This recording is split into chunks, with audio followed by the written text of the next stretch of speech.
प्रिय छात्रों, स्वागत है आपका सियाराम अर्जुन कोचिंग क्लासेस में। 2024 जो नया साल आप लोगों के लिए आया है, इसकी आप लोगों को बहुत बहुत शुभकामनाएं, बहुत बहुत बधाई। ठीक है, आप लोग इस साल हमेशा मुस्कुराते रहना, खुश रहना, अपने माता पिता का आशीर्वाद नित्य प्रतिदिन जरूर लेते रहना। ठीक है, तो शुरू करते हैं आज का ये वीडियो।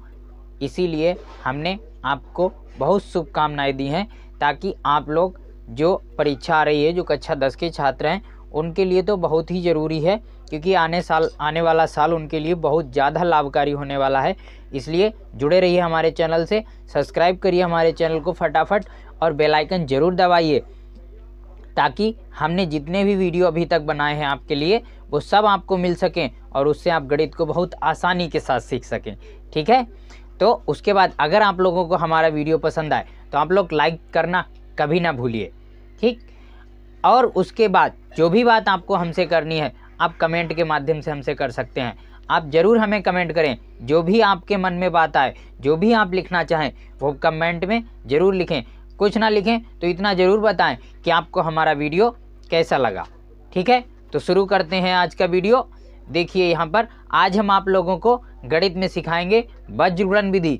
जी हाँ, बहुत अच्छी विधि है, इसे ध्यान से सीखिएगा। हम आपके लिए ये वीडियो लेकर आए हैं, इससे आप लोगों को बहुत सारा लाभ मिलेगा और गणित का एक ऐसा मेथड सीखने को मिलेगा जो आज तक आप लोगों ने नहीं सीखा होगा, और जिसके माध्यम से हम आपको आज गणित बिल्कुल आसान करके दिखाएंगे। ठीक है, तो शुरू करते हैं आज का वीडियो। आ जाइए बोर्ड पर।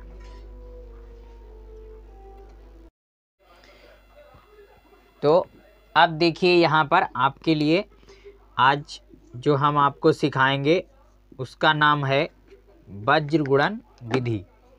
क्या?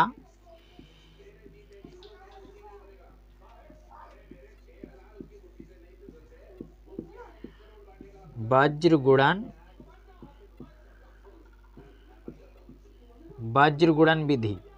ठीक, इसे ध्यान से सीखिए। यहाँ पर ये बहुत ज़रूरी मेथड है। इसमें क्या होता है कि सबसे पहले आप लोगों के लिए दो समीकरणें दी जाएंगी। क्या? दो समीकरणें। मान लीजिए पहली समीकरण दी a1x plus b1y plus c1 बराबर 0, ये पहली समीकरण। और दूसरी समीकरण दे दी इन्होंने कितनी a2x प्लस b2y और प्लस c2 बराबर 0। ये दो समीकरणें होती हैं जो मुख्य रूप से एक्स वाई में होती हैं। a1 b1 c1, a2 b2 c2, ये क्या होते हैं? ये आपके कॉफिशिएंट होते हैं, यानी गुणांक होते हैं। किसके? a1 होता है x का, b1 होता है y का और c1 होता है अचरपद। उसी तरह a2 होता है x का, b2 होता है y का और c2 होता है अचरपद। कहने का मतलब पहले समीकरण में x y के जो गुणांक हैं वो a1 b1, और दूसरे समीकरण में जो एक्स वाई के गुणांक हैं वो a2 b2, और दोनों समीकरणों में c1 और c2 ये क्या है? ये आपके अचर पद होते हैं। अगर ये कभी भी बराबर के उस तरफ है तो उनको इस तरफ ले लेना पड़ता है हम लोगों को। ठीक, तो यही दो समीकरण है। यहाँ पर जब वज्रगुणन विधि लगाई जाती है तो वो कैसे लगाई जाती है, ये यहाँ पर देख लीजिए। सबसे पहले आप x के बटे लिखोगे, फिर बराबर लगाओगे, माइनस y लिखोगे, बटे लगाओगे, फिर बराबर लगाओगे, एक लिखोगे और बटे लिख दोगे। ठीक है, और उसमें क्या होता है, यहां पर जब आपने x लिखा तो इन दोनों में आप x वाले को भूल जाओ। ऐसे समझ लीजिए, x वाले को क्या करना है? भूल जाना है। और बचा कौन कौन? बचा कौन कौन आपका? ठीक, आपका बचा ये वाला भाग और यहाँ से बचा ये वाला भाग। तो क्या करना है हम लोगों को? इसका और इसका, इसका और इसका, इन दोनों का कॉफिशिएंट लिखना है, केवल कॉफिशिएंट, और कुछ नहीं लिखना है। ठीक, तो यहाँ पर यही है कि y नहीं लिखना है, y का कॉफिशिएंट यानी b1 और b2 इस तरह से लिखना है। जब b1 b2 लिख लिया तो ये c1 और c2 लिख लो, c1 और c2 लिख लो। ठीक, उसी तरह से यहाँ से देखो, अब हमने क्या लिखा? y। तो जब y लिया, जब y लिखा तो y वाले को छोड़ देना आपकी, बाई वाले को छोड़ दोगे तो क्या बचेगा, A1 बचेगा, A2 बचेगा और C1 बचेगा, C2। उसी तरह जब आपने 1 लिखा तो अब की अचर पद वाला छोड़ दीजिए, इसे और इसे लिख दीजिए, यानी A1 के नीचे A2 और B1 के नीचे B2। फिर क्या करते हैं, फिर इसमें तीर के निशान लगाए जाते हैं, एरो के निशान इस तरह से, ये पहला निशान और उसके बाद ये वाला आपका दूसरा निशान, ठीक है। उसी तरह इसमें ये निशान और आपका ये निशान, पहले ये निशान और फिर ये वाला ये निशान। इसमें हम लोगों को क्या करना पड़ता है, गुणा करनी पड़ती है। फिर से नई लाइन से x लिखिए, बराबर लगाइए, माइनस का बाई लिखिए, फिर बराबर लगाइए, 1 लिखिए और बटे का निशान सब में लगा दीजिए। अब गुणा देखो, इसकी इससे पहले होगी या इसकी इससे, यानी B1 की C2 से या B2 की C1 से। यहाँ पर सबसे पहली बात आपको यहाँ पर गुणा करनी होती है, ठीक। गुणा करते हैं, कैसी गुणा करते हैं ये याद रखिए, यहाँ पर ध्यान दीजिए थोड़ा कि पहले B1 की C2 से होगी, B2 की C1 से नहीं होगी, ठीक। यही बात यहाँ पर ध्यान रखिए कि ऐसे समझ लिए, तीर का निशान आपने इस तरह से अगर लगाया तो पहले इंसान कहाँ, ऊपर से नीचे आता है। सबसे पहले शुरुआत इंसान की कहाँ से होती है, इंसान हमेशा ऊपर से नीचे आता है, फिर इंसान लास्ट टाइम में नीचे से फिर ऊपर चला जाता है, ऐसे समझ लीजिए, है। तो यही है हाल यहाँ पर कि B1 की किससे होगी, C2 से, और माइनस B2 की किससे होगी, C1 से होगी। और उसी तरह इसमें भी A1 की किससे होगी, C2 से, और माइनस A2 की किससे होगी, C1 से। उसी तरह इसमें आपका A1 की होगी B2 से और माइनस हो जाएगा क्या, माइनस हो जाएगा A2 की B1 से। ये इतना हो गया आपके लिए सूत्र। इसी को कहा जाता है वज्र गुणन विधि का सूत्र, ये वाला। ये आपको याद करना पड़ेगा पूरा कि किस तरह से ये गुणा होती है। और एक बात याद रखना, जब इन दो पदों की गुणा होगी उसके बाद ये माइनस निशान हर पद में लगाना है। प्रत्येक पद में जितने भी पद होते हैं उनमें सब में आपको ये माइनस का निशान जरूर लग, बस यही बात यहाँ पर समझ जाइए। समझ लीजिए, आपसे सवाल लग गया, कोई दिक्कत नहीं होगी आपको सवाल लगाने में। तो यहाँ तक आप लोगों को समझ में आया होगा। अब हम इसके ऊपर आपके एक सवाल लगाकर दिखाते हैं, जिससे आप लोगों को ये मेथड और भी अच्छी तरीके से समझ में आएगा, ठीक। तो ध्यान से देखिए यहाँ पर ये सवाल।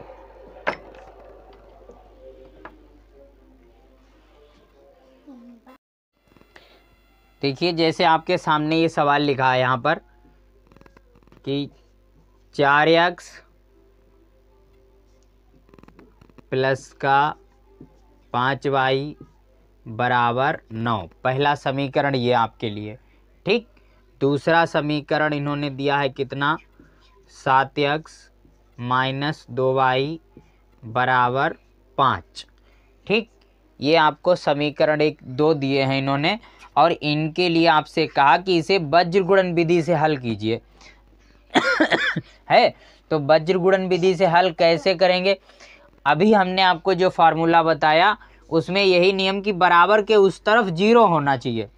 बराबर के उस तरफ अगर 0 नहीं है तो हम 0 करेंगे उसे, चाहे उसके लिए कुछ भी करना पड़े।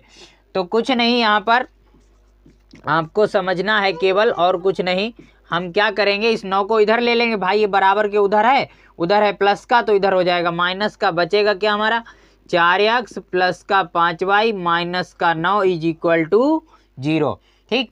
उसी तरह यहाँ हो जाएगा कितना, 7x माइनस का 2y और माइनस का 5 इज इक्वल टू 0। यहाँ तक समझ में आया कि ये 5 जो उधर था दाईं तरफ, अब आ गया बाईं तरफ, और दाईं तरफ 5 ही था अकेला, वो भी गया चला, तो बचा कौन, 0। तो जब कुछ ना बचे तो उसको 0 लिख दो। ये आपकी समीकरण नंबर 1 हो गई, और ये समीकरण नंबर 2। अब हम यहाँ पर कौन सी विधि लगाएंगे, अब हम यहाँ पर लगाएंगे वज्र गुणन विधि, ठीक है। तो देखिए कैसे लगती है वज्र गुणन विधि। वज्र गुणन विधि। अब ये वज्र गुणन विधि तो हमने बताया, अभी आपको क्या लिखना है, यहाँ पर पूरा फॉर्मूला नहीं लिखना, हमें उसके तरीके को सीखना है। तो यहाँ पर सबसे पहले x लिखेंगे, बटे लगाएंगे, माइनस का y लिखेंगे, बटे लगाएंगे, फिर 1 लिखेंगे, बटे लगाएंगे। ठीक, यही है यहाँ पर। अब आपने जब x लिखा तो ये देखो दोनों समीकरण लाइन से लिखे, यहाँ पर आपको ज़्यादा क्लियरली समझ में आएगा कि x वाले पद को हम छिपा लेते हैं। x वाले को जब हमने छिपाया तो बचा कौन कौन, y वाला पद बचा, अचर पद वाला बचा पद। ठीक, तो उनके हमें y नहीं लिखनी है, y को छोड़ के, यही काम, क्योंकि y और x ये हमेशा यहाँ लिखे हैं, इनके जो कॉफिशिएंट होंगे, जो इनके गुणांक होंगे वो लिखे जाएंगे, इनको खुद नहीं लिखना है। जैसे अब हमने x वाले को छिपा लिया तो 5 और 2 को लिखना है। ठीक, तो 5 और 2, लेकिन जैसे निशान हैं वैसे ही निशान लगाने हैं, दूसरे नहीं लगाने, ये बात याद रखना। 5 प्लस का लिखोगे आप, लेकिन -2 माइनस के साथ ही लिखोगे।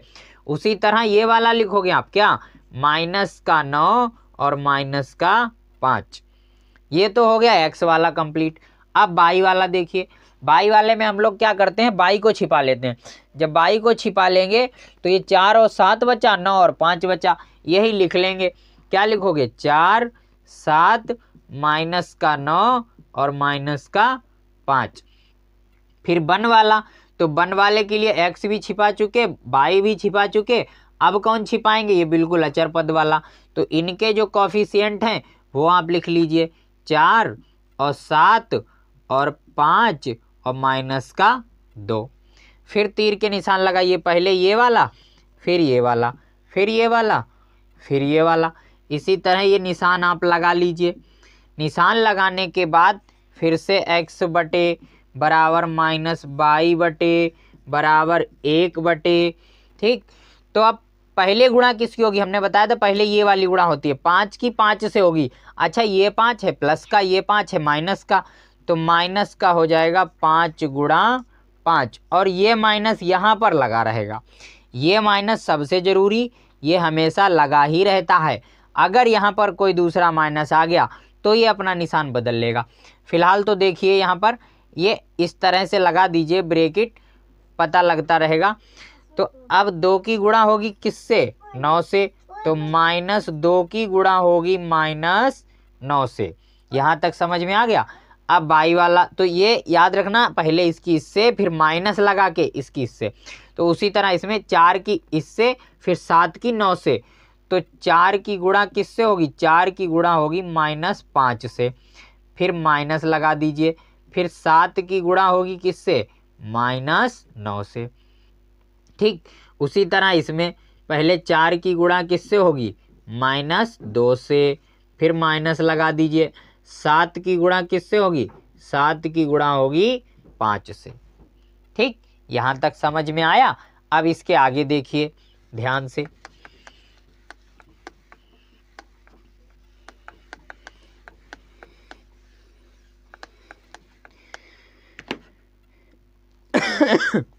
x लिखिए बटे बराबर -y बटे बराबर 1 बटे। ठीक, तो यहाँ पर क्या करना है हम लोगों को, अब ये गुणा करनी है केवल, और कुछ नहीं करना है, केवल गुणा करनी है।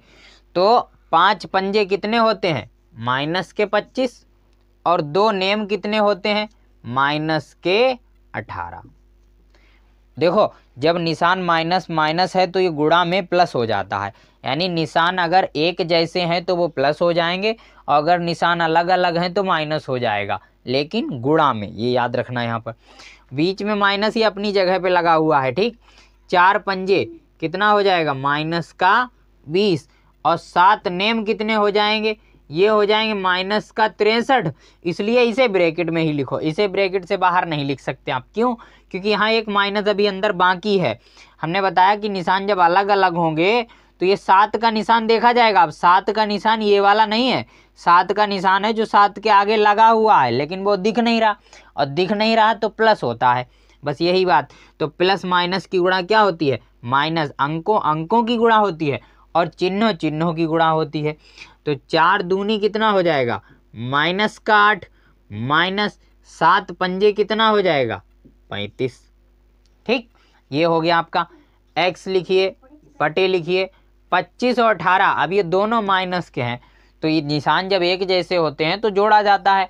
तो 25 और 18 कितने हो गए आपके 43, किसके माइनस के 43। ठीक, बराबर लगाइए माइनस 22 लिखिए, ये हो गए माइनस के 20 और प्लस के हो गए 63, क्योंकि जब एक ब्रैकेट के अंदर निशान और एक बाहर और ब्रैकेट टूटने जा रहा, ब्रैकेट टूटेगा तो माइनस माइनस टकराएंगे और माइनस माइनस टकराएंगे तो क्या हो जाएंगे, प्लस हो जाएंगे। ठीक, बराबर आ जाएगा आपका कितना 1 बटे, अच्छा 8 भी माइनस के 35 भी माइनस के, तो माइनस के कितने हो गए 43। ये बन गया आपका x बटे माइनस 43, बराबर लगाइए माइनस का 22, अच्छा 63 है प्लस के 20 है माइनस के, तो बचेगा कौन ये बताइए। यहाँ पर सबसे पहले आप लोग जोड़ा जाएगा ये घटाया जाएगा, यहाँ पर ये एक देखने वाली बात। तो अगर निशान एक जैसे हों तो जोड़ दिया करो, अगर निशान अलग अलग हों तो घटा दिया करो। तो यहाँ पे अलग अलग हैं तो 63 में से 20 घटा दो, कितने बचेंगे 43, वो भी किसके बचेंगे प्लस के, क्योंकि बड़ा कौन है 63, जो बड़ा होता है उसका निशान लगाया जाता है। और फिर बचा यहाँ पर माइनस का 1 बटे 43। ठीक, अब इसके आगे कुछ हल तो होना नहीं है, नहीं कुछ हो ही नहीं सकता। तो अब हम लोग क्या करेंगे, अब हम लोग टेक करेंगे। टेक कैसे किया जाता है वो भी सीख लीजिए। यहाँ पर टेक किया जाता है कि पहले के साथ तीसरा और दूसरे के साथ तीसरा, एक बार इसके साथ इसे ले लो, एक बार इसके साथ इसे ले लो। क्यों, क्योंकि यहाँ निशान कौन सा लगा बराबर का, मतलब ये हिस्सा इस हिस्से के बराबर और ये वाला हिस्सा इस हिस्से के बराबर। तो कहने का मतलब पहला भी तीसरे के बराबर है, दूसरा भी तीसरे के बराबर है। तो सबसे पहले x बटे माइनस का 43 बराबर 1 बटे माइनस का 43।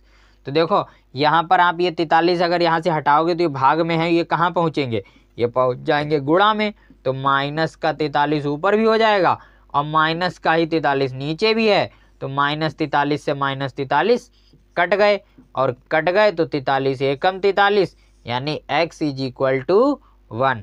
ये पहला आंसर आ गया आपका। अब हमें क्या करना है, दूसरा टेक करना है।